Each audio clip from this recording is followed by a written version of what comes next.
Alright, सो बच्चों ये हम क्वेश्चन सॉल्व कर रहे हैं अभी हम इलेक्ट्रोमैग्नेटिक इंडक्शन का। बहुत ही बढ़िया क्वेश्चन है, ग्राफिकल है इसलिए इंपॉर्टेंट है क्योंकि बहुत सारे बच्चे ग्राफ नहीं रीड कर पाते और उनसे गलती हो जाती है। ग्राफ रीडिंग बहुत इंपॉर्टेंट रहती है फिजिक्स के क्वेश्चंस के अंदर। तो आइए इस क्वेश्चन को पहले समझ लेते हैं। क्वेश्चन के अंदर लिखा हुआ है कि there is a wire loop which is available. Okay, so एक वायर लूप अवेलेबल है and it is subjected to 6 uniform magnetic field.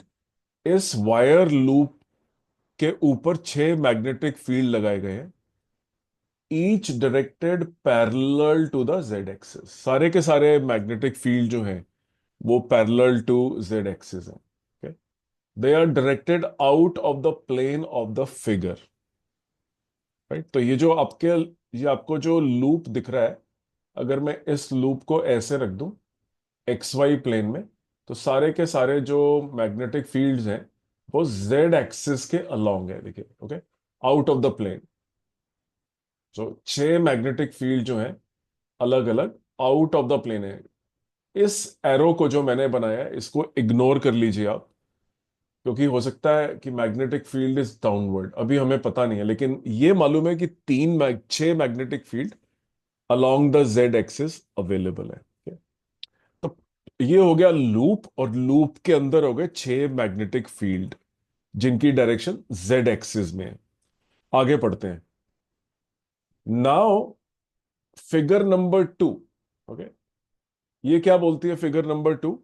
कि जो आपके मैग्नेटिक फील्ड 6 हैं उनमें से 1 और 3 जो लाइन है, पहली बात तो फिगर नंबर 2 या बी ये बता क्या रही है? What it is telling is कि जो बी जेड है, मतलब ये जो मैग्नेटिक फील्ड्स हैं आपके, इनका जो मैग्नीट्यूड है वो टाइम के साथ चेंज हो रहा है। Right, it is changing with the time. ये टाइम का एक्सिस है, ये बी जेड है। ओके, तो आप देखिए ग्राफ जो है, प्लॉट 1 एंड 3 आर पैरेलल। जो लाइन नंबर 1 और 3 है पैरेलल है, लाइन नंबर 4 एंड 6 पैरेलल है, और plot number 2 and 5 are parallel. तो ये कंफ्यूजिंग हो सकता है आपके लिए कि ग्राफ का हम करें क्या। राइट, एक कॉमन क्वेश्चन है, तो ग्राफ रीडिंग बहुत इंपॉर्टेंट है। याद रखिए बी जेड वर्सेस टाइम, ये ग्राफ क्या दिखा रहा है कि टाइम के साथ जो मैग्नेटिक फील्ड जेड डायरेक्शन में है, 6 मैग्नेटिक फील्ड, वो टाइम के साथ किस तरह से बदल रहे हैं। तो आप देखिए ये वाला देखिए ग्राफ, इसके अंदर मैग्नेटिक फील्ड बढ़ता जा रहा है विद टाइम। देखिए magnetic field is increasing with the time. So this is the axis which is the time axis. समझ आया आपको? और ये वाला ग्राफ देखिए, late me just rub this of so that आपको दिखना शुरू हो जाए एग्जांपल के तौर पे। आप ग्राफ नंबर 2 को देखिए। ग्राफ नंबर 2 में with time the magnetic field is not changing, बिल्कुल बदल नहीं रहा, स्ट्रेट लाइन है। तो बीजेड वर्सेस टाइम, माने जेड एक्सिस में जो मैग्नेटिक फील्ड है और टाइम, उसका ग्राफ दिया है। क्यों दिया है हमें मालूम है। अच्छा, अब क्वेश्चन क्या, क्वेश्चन पढ़ लेते हैं जिससे हमें हिंट मिल जाए कि हमें सॉल्व क्या करना है। आपको देखिए वर्ड दिया हुआ है क्वेश्चन में, आपको इंड्यूस्ड ईएमएफ बताना है। इन 6 मैग्नेटिक फील्ड की वजह से 6 इंड्यूस्ड ईएमएफ होंगे। आपको बताना है कि उनकी डायरेक्शन क्या है और मैग्नीट्यूड में बड़ा सबसे कौन है। उनको रैंकिंग करनी है आपको कि ये सबसे बड़ा, उसके बाद ये छोटा, उसके बाद ये छोटा। तो 6 ईएमएफ इंड्यूस होंगे और हमें पता लगाने कौन सबसे बड़ा होगा। Okay, all right. तो इससे तो हमें मालूम चल गया कि इंड्यूस्ड ईएमएफ का मतलब है, the question is basically lenses law. Right, ये भी एक बड़ी प्रॉब्लम है कि आपने फिगर समझ ली लेकिन अब लॉ कौन सा लगाना है। राइट, तो लेंजेस लॉ क्या बोलता है कि जो इंड्यूस्ड ईएमएफ है that is given by minus d5b by dt।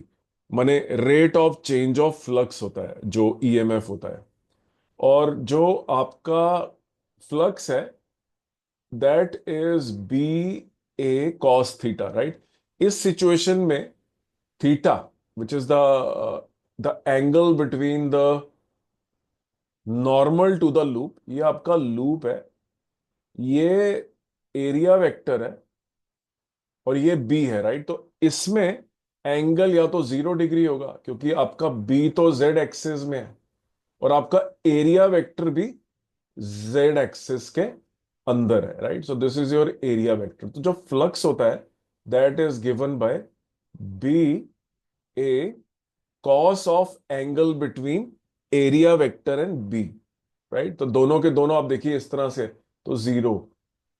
तो ये जो एक ग्राफ है, ये वाला ग्राफ, ये अगर मैं इसको ध्यान से देखूं और इसी तरह से लिखूं, और cos 0 को मैं 1 ले लेता हूं फिलहाल। So my induced EMF which is d phi by D t will be, so this is my induced EMF, okay, is equal to minus d by D t. Area तो देखिए लूप का fixed है, तो मैं area को तो बाहर लिख लेता हूं, तो एरिया इज दिस, और अंदर क्या रह जाएगा फिर, डीबी बाई डी टी। तो आपको दिख रहा है ये वाली जो quantity I minus A multiply by D B by D T, right? Area को बाहर कर दिया, और ये क्या देखिए, this is the rate of change of magnetic field, और ये जेड में है मैग्नेटिक फील्ड, क्वेश्चन के अंदर दिया हुआ है। So this rate of change of magnetic field graph के द्वारा हमें पता लगाना है, इसीलिए ग्राफ के अंदर, ग्राफ नंबर 2 में मैग्नेटिक फील्ड और टाइम के बीच में ग्राफ है, और वही हमें पता भी यूज करना है to find the induced EMF, right? तो ईएमएफ का जो फॉर्मूला यूज करना है हमें, क्योंकि एरिया लूप इज फिक्स्ड, ये हो जाएगा हमारा D B by D T, right? ये क्या है, rate of change of magnetic field. ये आएगा कहां से, वो ग्राफ से जो बी जेड और टाइम वाले ग्राफ के अंदर है, राइट? चलिए ग्राफ नंबर 1 को स्टडी करते हैं कि ग्राफ नंबर 1 क्या दिखाता है। ग्राफ नंबर एक लीनियर ग्राफ है, और ये दिखा रहा है कि शुरू यहां से हो रहा है, वो अगर आप देखेंगे यहां से, राइट? तो ऑलरेडी कुछ टी इक्वल टू 0 पे मैग्नेटिक फील्ड ऑलरेडी अवेलेबल है, तो हम लिख सकते हैं कि B Z is equal to B naught plus, थोड़ा सा मैग्नेटिक फील्ड ऑलरेडी है, B Z is equal to slope of the line, हमें मालूम नहीं, स्लोप हम ले लेते हैं कुछ, इनटू टी। ये मैंने यूज करा है Y is equal to M X plus C, equation of a straight line जिसमें हमारे पास वाई इंटरसेप्ट सी होता है। तो मैंने ये ग्राफ नंबर 1 में ये बना लिया, राइट? तो अब मैं इसका डेरिवेटिव लेता हूं। So this is D B Z is equal to, इसका डेरिवेटिव 0 प्लस के, तो इज इक्वल टू के। मतलब जो rate of change of magnetic field in Z axis is a constant, can be 5 tesla per second, right? देखिए ये जो लिखा हुआ है। अच्छा, अगर आप इसको ध्यान से देखेंगे, सो लेट्स, अब हमें क्योंकि डिस्कस करना है लेंजेस लॉ, ये हमारा लूप है, इसको मैं इधर डिटेल में समझाता हूं। मैंने ये निकाल लिया कि जो मैग्नेटिक फील्ड है दैट इज इंक्रीजिंग विद के, rate of change of magnetic field ये है, और हमें ये पता है कि लेंजेस लॉ में अभी हमने देखा था, यही हमें यूज करना है। तो डायरेक्शन क्या होगी, ये क्या दिखा रहा है कि आपका जो मैग्नेटिक फील्ड है वो एक कांस्टेंट रेट से बढ़ता जा रहा है, it is changing with constant. मैं सिर्फ एक ही मैग्नेटिक फील्ड बना रहा हूं, ये वाला, राइट? 6 मैग्नेटिक फील्ड है, मैं पहला मैग्नेटिक फील्ड दिखा रहा हूं जो लगातार के से बढ़ता जा रहा है, उसका रेट ऑफ चेंज ऑफ के है, राइट? इसका मतलब लूप के पॉइंट ऑफ व्यू से लूप देख रहा है कि मेरे थ्रू एक मैग्नेटिक फील्ड जा रहा है जो लगातार बदल रहा है, इंक्रीज हो रहा है, राइट? मैग्नेटिक फील्ड का रेट पॉजिटिव है, बढ़ रहा है। तो इस लूप के अंदर कौन सा ईएमएफ पैदा हो जो इसको बढ़ने नहीं देगा, क्योंकि लेंजेस लॉ तो बोलता यही है कि whatever causes the change in the loop has to be opposed। तो लूप में इंक्रीजिंग मैग्नेटिक फील्ड है जिसका रेट ऑफ इंक्रीज के है, तो हमें एक ऐसा इंड्यूस करना पड़ेगा ईएमएफ जो इसको कम करे, बढ़ने मत दे। तो अगर मैं अपने फिंगर्स को ऐसे रखता हूं, देखिए मैं फिंगर्स को ऐसे रख रहा हूं अभी, So my finger right now is basically clockwise. Thumb मेरा ऊपर की तरफ है, राइट? तो अगर मेरा ईएमएफ ऐसा इंड्यूस हो जाए क्लॉकवाइज, तो मेरा थंब ऊपर की तरफ जा रहा है। इसका मतलब ये है कि जो मेरा करंट है, ये जो जो मेरा करंट है, इसकी वजह से मैग्नेटिक फील्ड भी ऊपर की डायरेक्शन में हो जाएगा, राइट? जो गलत है, क्योंकि हमें तो इस इंक्रीजिंग बीजेड को, जो टाइम के साथ कांस्टेंट रेट के से बढ़ रहा है, घटाना है। तो हमें जो इंड्यूस्ड ईएमएफ की डायरेक्शन है वो लेनी पड़ेगी क्लॉकवाइज, लाइक दिस, क्योंकि इस करंट से, क्लॉकवाइज करंट से मेरा जो मैग्नेटिक फील्ड है वो डाउनवर्ड होता है, और वो बढ़ते हुए अप्लाइड मैग्नेटिक फील्ड को काटता है। तो ये तो मेरा बीजेड है जो मुझे क्वेश्चन में दे रखा है। इसका जो रेट ऑफ इंक्रीज है, that is dB/dt is equal to K. अगर ये इसका रेट ऑफ इंक्रीज है, तो हमें एक ऐसा मैग्नेटिक फील्ड चाहिए, इंड्यूस कराना है, जो इसको बढ़ने मत दे इस रेट से। तो क्लॉकवाइज में जो इंड्यूस्ड मैग्नेटिक फील्ड है, that is basically going down, right? तो we can say figure number 1, the induced EMF will be clockwise, क्योंकि ये बढ़ते हुए मैग्नेटिक फील्ड जेड एक्सिस में इसको अपोज करेगा। आइए उसके बाद हम जाते हैं फिगर नंबर, अभी मैग्नीट्यूड के बारे में हम डिसाइड नहीं कर पाए, राइट? बट हमें ये मालूम चल गया है कि इसका EMF is going to be -a dBz/dt,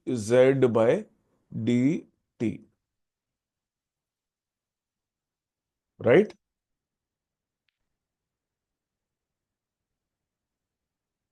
it does increase, right? तो अगर आपका ये रेट ऑफ चेंज है, तो आपका जो ईएमएफ है नेगेटिव साइन बताता है, ऑपोजिशनल चाहिए, तो हमने क्लॉकवाइज डिसाइड कर लिया।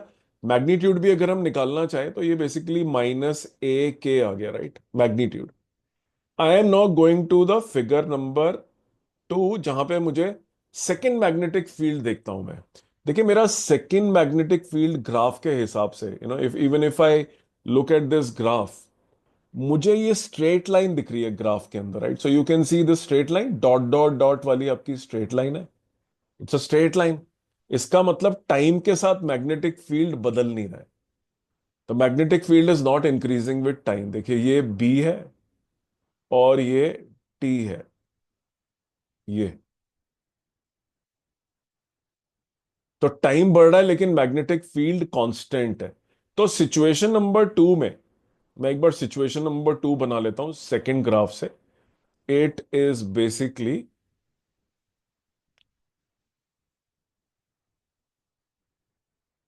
This, right? तो मैग्नेटिक फील्ड आपको दिख रहा है, चेंज ही नहीं हो रहा। The magnetic field is constant, ये देखिए आप, it is not changing. Figure में ये डॉट डॉट डॉट है, डोंट वरी, मैंने स्ट्रेट लाइन बना दिया, one and the same thing. Now if I want to write the formula of induced EMF, Lenz's law की वजह से minus sign, the EMF due to the, see second number का हमारा दूसरा magnetic field है जो उसी लूप के थ्रू जा रहा है। So this will become equal to -d/dt एड बी जेड, क्योंकि हम we are worried only about the magnetic field in Z axis. अब B Z is fixed, magnetic field time से चेंज नहीं हो रहा, तो ये तो फिक्स्ड नंबर है, इसका डेरिवेटिव जीरो आएगा। So the rate of change of magnetic field is zero. Area भी लिख देता हूं मैं बाहर, क्योंकि flux is equal to B.A। Angle तो हमने बता ही दिया था कि 0 डिग्री होगा। दिस इज बी, और एरिया वेक्टर, तो इन दोनों वेक्टर्स के बीच में angle zero. So the flux is this, but the rate of change of flux जो हम निकाल रहे हैं will come out to be zero. ये जीरो आ रहा है क्योंकि rate of change of magnetic field zero है। इसका मतलब सेकेंड मैग्नेटिक फील्ड जो टाइम के साथ नहीं बदल रहा, कोई भी ईएमएफ पैदा नहीं कर पाएगा। So the EMF which is produced by the second magnetic field is zero. पहले वाले ने कितना करा था? -a के। इस फर्स्ट में जो हमारा मैग्नेटिक फील्ड था वो एक कांस्टेंट रेट से बढ़ रहा था, डीबी बाय dt के था, राइट? तो ईएमएफ इंड्यूस हुआ, ऑपोजिशनल हुआ, क्लॉकवाइज हुआ। अब जाते हैं ग्राफ नंबर 3 में, right? This look at the graph number 3। Question में भी दे रखा है कि 1 and 3 आर पैरेलल। अगर आप ग्राफ नंबर 3 को देखोगे, और मैं इसको थोड़ा क्लीनली अगर लिखना चाहूं, तो let me just create some space. तो graph number 3 passes through a origin. अगर आप देखें, ग्राफ नंबर 3 ओरिजिन से जाता है। जो लाइनें ओरिजिन से जाती हैं वो होती हैं y = mx, राइट? तो b is going to be equal to k into T. K क्यों? अभी हमने ग्राफ नंबर 1 में भी के ही यूज करा था। रीजन इज द स्लोप उस केस में था y = mx + c, क्योंकि we had an extra intercept, ये वाला इंटरसेप्ट था। लेकिन ग्राफ नंबर 3 में ओरिजिन से पास होते हैं, तो c = 0, and we only have y = mx, which is b = k t। Slope बराबर है, राइट? तो उसके अंदर हमने लिखा था कि b is equal to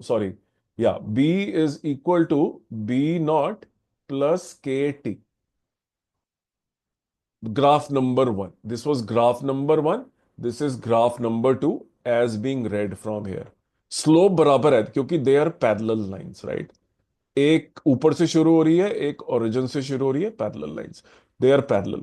now if I calculate, if I am given this equation and somebody says इसकी वजह से rate of change of magnetic field अगर आपको निकालना है, कि लेंजेस लॉ लगा रहा हूं मैं इसके अंदर, so EMF is equal to minus, right, B Z into A D by D T is equal to minus A D B by D T is equal to minus A into D B by D T, right?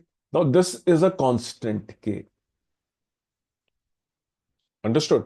सो क्या दिख रहा है आपको? जो अब EMF आया है for the graph number 3, वो सेम ही आया जो ग्राफ नंबर 1 में था, क्योंकि the rate of change of magnetic field is same. और ये वाला डेरिवेटिव जो हमने ग्राफ नंबर 1 में लिया था, दिस बिकेम 0। तो ग्राफ नंबर 1 का भी डेरिवेटिव यही आया था, same. So the magnitude of EMF which is induced in graph number 3 is same, and the direction is also same. तो ग्राफ नंबर 3 की अगर मैं बात करूं, ग्राफ नंबर 3, इसका मैं चार्ट बनाऊंगा एंड में, बट फिलहाल डायरेक्शन क्लॉकवाइज, लेंजेस लॉ की वजह से।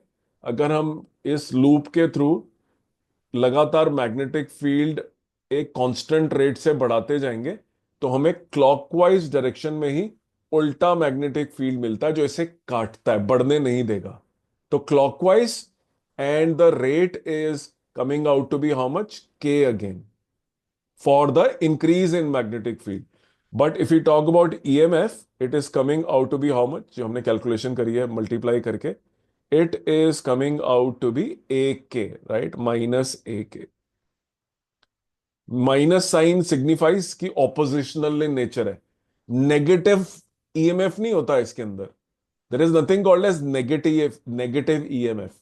ये सिग्निफाई करता है minus D five by D T में। This signifies oppositional nature of the EMF. आइए ग्राफ नंबर 4 के ऊपर चलते हैं, ये वाले ग्राफ में। इसके अंदर अगर आप देखेंगे तो ग्राफ नंबर 4 अगेन शोज कि जो मैग्नेटिक फील्ड है, राइट, इट इज कॉन्स्टेंटली, देखिए ये, the slope is negative for the graph number 4। अगर ऊपर वाले ग्राफ दिखा रहे थे कि the magnetic field increases, this graph shows that the magnetic field is in the opposite direction and is increasing. But now the magnetic field की देखिए, क्योंकि नेगेटिव एक्सिस में है मैग्नेटिक फील्ड, राइट, तो नेगेटिव नेगेटिव वैल्यूज हैं। ये मैं magnetic field बना रहा हूं इसका ऐसे, और बढ़ रहा है, the rate is there, and the rate at which it may be increasing, the impression I get from the graph is that this and this angle, these two angles are same। नहीं भी दिया तो मान लीजिए, so that comparison of magnitude becomes easy, right? Question में दिया होना चाहिए था, मिस हो गया।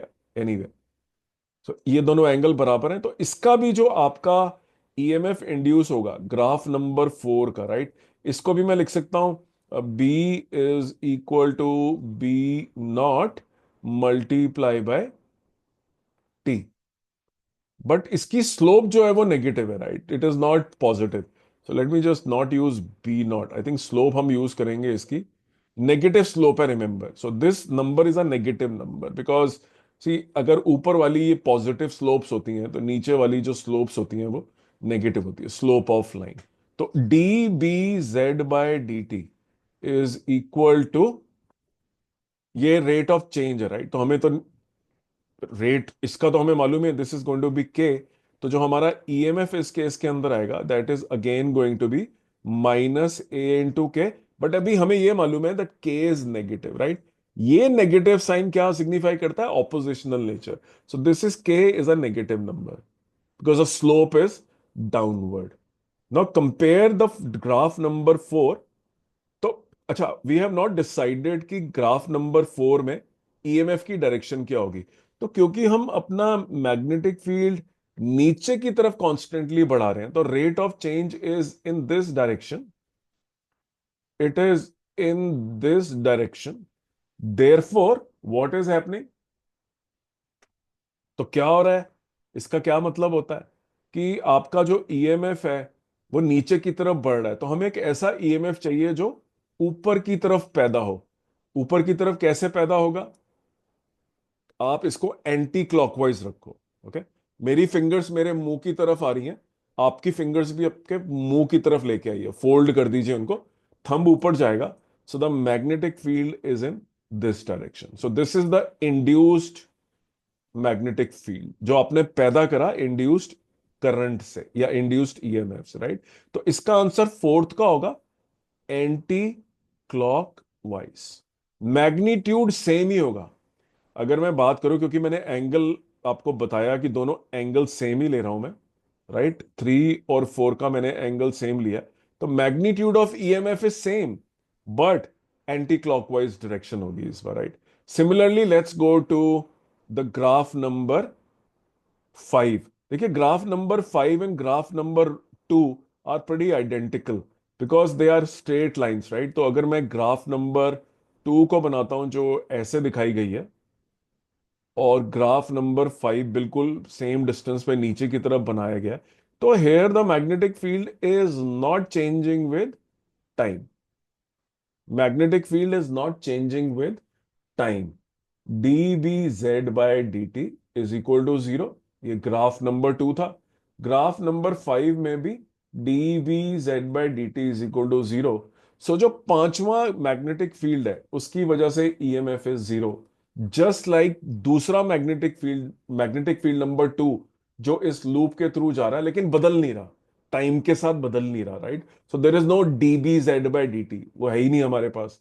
तो इसका भी आंसर ईएमएफ का 0 है। इसमें क्लॉकवाइज और एंटी क्लॉकवाइज का कोई कॉन्सेप्ट नहीं है। Let's go to the last graph. सीधे आइडिया ये हो रहा है कि मैं आपको समझा रहा हूं, सॉल्व करने के लिए I can take 30 seconds and solve it. आपको समझ आना चाहिए। अगर नीट और जेई के एग्जाम में डायग्राम्स आते हैं, डायग्राम्स को पढ़ने की क्षमता होनी चाहिए, राइट? अगर आप डायग्राम को पढ़ नहीं पाएंगे ठीक से, खासकर दो फिगर दिए हो, आपको उसमें से कुछ इंफॉर्मेशन एक्सट्रैक्ट करनी है। अगर आप वो इंफॉर्मेशन एक्सट्रैक्ट नहीं कर पाएंगे तो सॉल्व कैसे करेंगे? It's very important that you understand the figures. Let's go to the figure number 6। देखिए, 4 और 6 की स्लोप बराबर है एज पर द क्वेश्चन। तो और जो 6 है, what ever angle it is making here, right, one is also making the same angle. Direction सिर्फ उल्टी है हॉरिजॉन्टल के साथ अगर मैं बात करूं, right? So if I draw horizontal है, ये एंगल है 6 का और ये एंगल है 1 का। पॉइंट है कि दोनों की स्लोप बराबर है 1 और 6 की, लेकिन उल्टी डायरेक्शन में। और आइडेंटिकली अगर मैं बात करूं तो 4 और 6 बोथ आर पैरेलल। इसका मतलब 6 में भी you will have the same induced EMF. Magnetic field, छठा नंबर का जो मैग्नेटिक फील्ड है, उसका रेट ऑफ चेंज है जो अभी हमने फोर के लिए करा था, बिल्कुल आइडेंटिकल इसका भी वही आएगा, राइट? जैसे कि हमने ये करा था, सॉरी, वन के लिए ए के।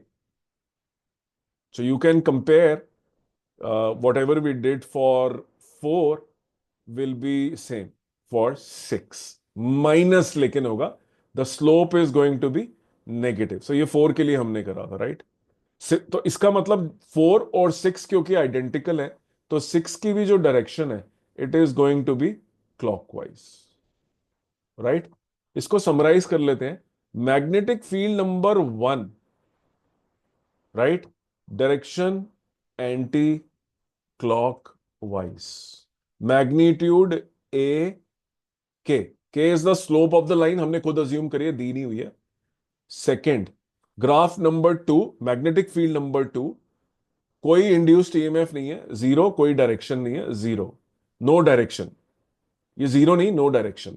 थर्ड, जो ग्राफ नंबर तीन है that is parallel to graph number one, right? Graph one और थ्री पैरेलल है, बिल्कुल सेम परिस्थिति है, everything is identical, anticlockwise, A K. Four clockwise निकला, ए के। फाइव, फिफ्थ में आपने देखा था बिल्कुल टू के जैसा है, no induced EMF, no direction. जो सिक्स था वो बिल्कुल आइडेंटिकल टू फोर है, सो क्लॉकवाइज और ए के इज द मैग्नीट्यूड, राइट? तो मैग्नीट्यूड सभी में बराबर है, सिर्फ डायरेक्शन का फर्क है। That is the main analysis. तो अगर मैं आपको एक क्वेश्चन और दे दूं और मैं बोलूं ये दो क्वेश्चंस हैं, अब लूप सेम है but there are two magnetic fields, एक की स्लोप ये है, एक की स्लोप ये है, right? So this is B versus T. जिसकी स्लोप ज्यादा है उसके अंदर ईएमएफ की अगर मैं कैलकुलेशन करूं वन की वजह से, it is going to be, area is same, right? तो मेरा मैग्नेटिक फील्ड बढ़ रहा है विद टाइम।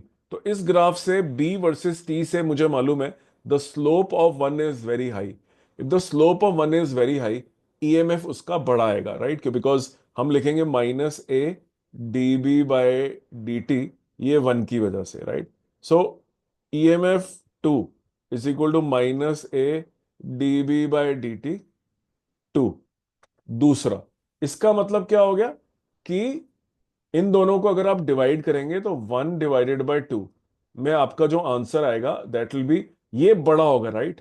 ये ईएमएफ से rate of change of magnetic field number one is high, जिसकी स्लोप ज्यादा उसका रेट ज्यादा। स्लोप की डेफिनेशन आपको क्लियर होनी चाहिए।